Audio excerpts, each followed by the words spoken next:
جب یزید کے حکم پہ امام حسین علیہ السلام کے سر کو کاٹ کے رسول اللہ کی بیٹیوں کے ساتھ قیدی بنا کے شام تک پہنچایا گیا تو یزید نے اپنے سپاہیوں کو یہ حکم دیا کہ رسول کے نواسے کے سر کو شام کے باہر روکے رکھو، اور شام والوں کو کہا کہ آج کا دن عید کا دن ہے، ہر شخص نئے کپڑے پہنے اپنے اپنے گھروں کی چھتوں پہ چلا جائے۔ جیسے ہی رسول اللہ کا قیدی خاندان آئے تو پتھر مار کے اس کا استقبال کرے۔ تاریخ نے لکھا 3 دن تک رسول اللہ کی بیٹیوں کو شام کے باہر ٹھہرایا گیا اور شام کی گلیوں کو سنوارا گیا۔ شام کے ہر مسلمان نے نئے کپڑے پہنے، اور پھر جب رسول اللہ کا خاندان قیدی بن کے شام کی گلیوں سے گزرا تو کہیں سے کوئی پتھر مارتا ہے، کہیں سے کوئی گرم پانی پھینکتا ہے، کہیں سے کوئی تماشا دیکھتا ہے۔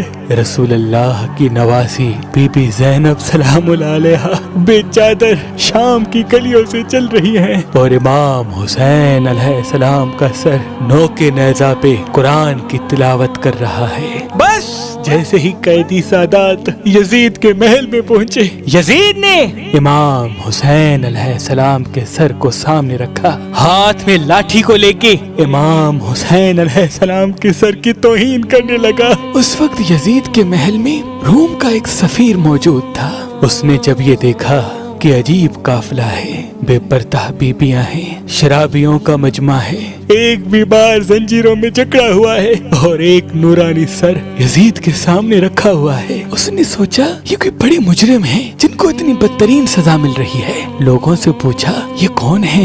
کسی نے کہا یہ فاطمہ اور علی کا خاندان ہے، یہ جو عورتیں دیکھ رہے ہو یہ فاطمہ کی بیٹی ہیں، اور جو یہ کٹا ہوا سر دیکھ رہے ہو یہ فاطمہ کے بیٹے کا سر ہے۔ وہ پوچھنے لگا کون فاطمہ؟ یزید کے وزیر نے کہا فاطمہ بنت محمد۔ پھر اس نے پوچھا کون سا محمد؟ وہ کہنے لگا محمد اللہ کا رسول۔ وہ چیخ کے بیٹھ گیا اور حیرت سے کہنے لگا یعنی یہ خاندان تمہارے نبی کی بیٹی کا خاندان ہے؟ افسوس ہے تم پہ، میں ہمارے نبی داؤد کا 40واں پوتا ہوں، لیکن آج بھی میری قوم میرا احترام کرتی ہے، لیکن افسوس ہے تمہارے نبی کو ابھی 50 سال تک نہیں ہوئے اور تم نے ان کے خاندان کا یہ اشر کر دیا۔ جب دربار میں شور ہونے لگا یزید نے پوچھا کون ہے یہ؟